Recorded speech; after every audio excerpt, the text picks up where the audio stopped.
Welcome to The Explainer. Today, we're jumping right into the director's chair and exploring the vibrant, wildly energetic world of producing Asian pop culture arts. We're going to look at the exact frameworks used to build two massive cultural phenomenons from the ground up, K-pop music videos and cosplay events.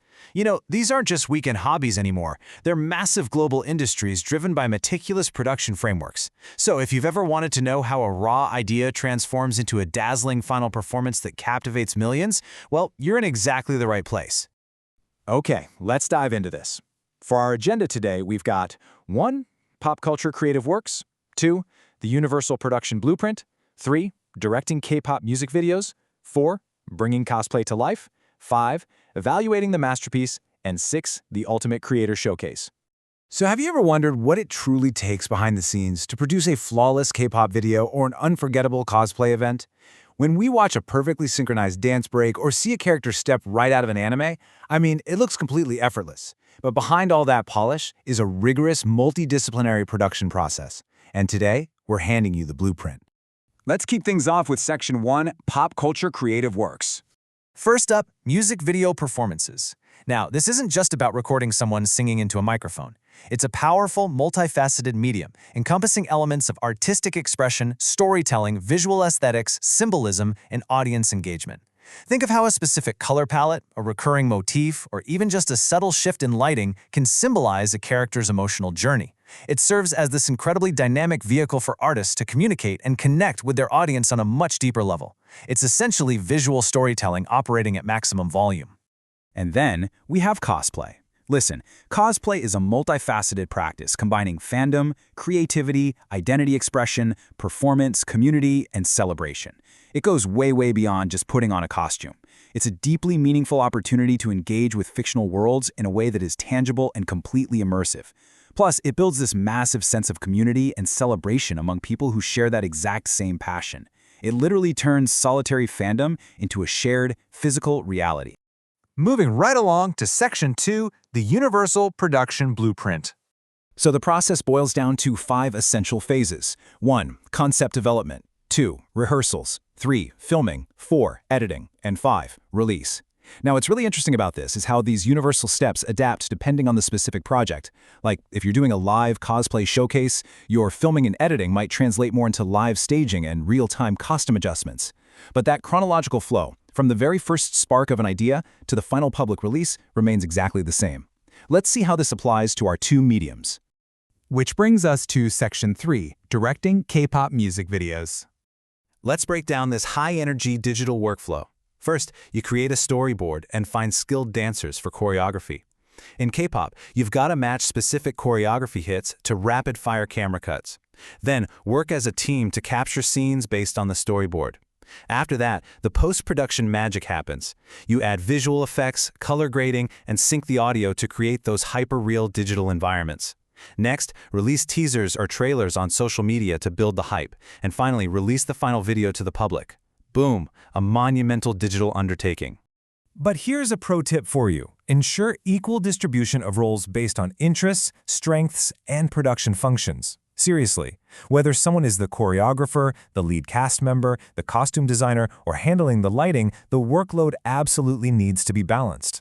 A K-pop production is a finely tuned machine, and every single gear needs to carry its own weight.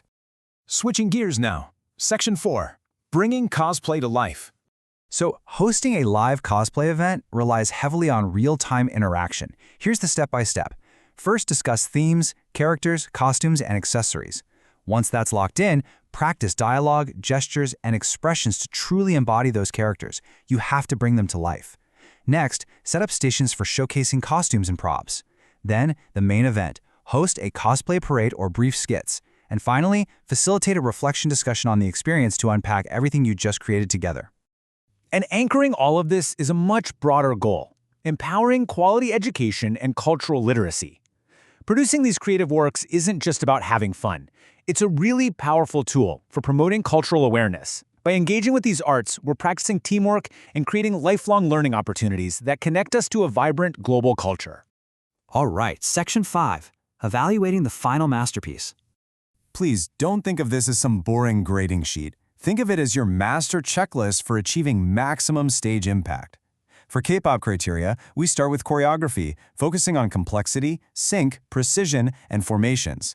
But flawless dancing means nothing without performance presence, your energy, charisma, and facial expressions. Then you combine that with vocal performance, looking at quality, pitch, tone, and emotive delivery. Finally, costumes and styling brings the creativity, visual impact, and concept coordination. And this brilliantly illustrates how the environment matters just as much as the performer. We have stage utilization, the use of space, props, levels, and environment. Then video quality steps up to capture it all through elite camera work, editing, visual effects, and clarity. All of these technical elements must serve the concept and narrative, bringing originality, symbolism, and storytelling techniques to the forefront. When it all aligns, the overall impact is just undeniable, captivating the audience and leaving a lasting impression. Now, let's flip over to the cosplay criteria. This is all about bringing a 2D character into the 3D world with flawless craftsmanship. First is costume craftsmanship, focusing on accuracy, details, materials, and overall construction, like knowing when to use heavy EVA foam versus flowing silk. But clothes alone aren't enough. Character portrayal requires you to nail the posture, gestures, mannerisms, and personality traits. This demands huge creativity for originality, uniqueness, and inventive design approaches, totally backed by presentation skills, meaning confidence, stage presence, and articulation. Continuing with cosplay, we have accuracy to source, which means aligning hair, makeup, and visual elements perfectly. But here is the kicker: audience interaction. You have to be responding to questions in character and maintaining immersion. So the crucial point is, unlike a video where you can just do another take, live cosplay lives or dies on real-time immersion. That's why the overall impression is the complete synergy of your craftsmanship, portrayal, and presentation. Let's pull all these threads together for Section 6, the Ultimate Creator Showcase. Let's put them side by side. On one hand, you have the K-pop music video. It thrives on a digital screen, utilizing VFX and audio sync to perfectly dictate what the viewer sees. On the other hand, a cosplay event thrives in a live space. It relies on tangible fandom and the unpredictable, exhilarating rush of real-time interaction. They share a blueprint, sure, but their final showcase environments are completely unique. Okay, we've covered a ton of ground, so here's a really fun curriculum activity for you. It's called the DJ Summary Activity. The challenge is to write what you've learned today in the form of lyrics to a favorite song. It's a super surprising and creative way to reflect on all the complexities of concept development, choreography, and character immersion we just talked about, while actually having a bit of fun with the material. And that brings us to the end of our journey. Now that you have the blueprint from concept to showcase, what masterpiece will you create next?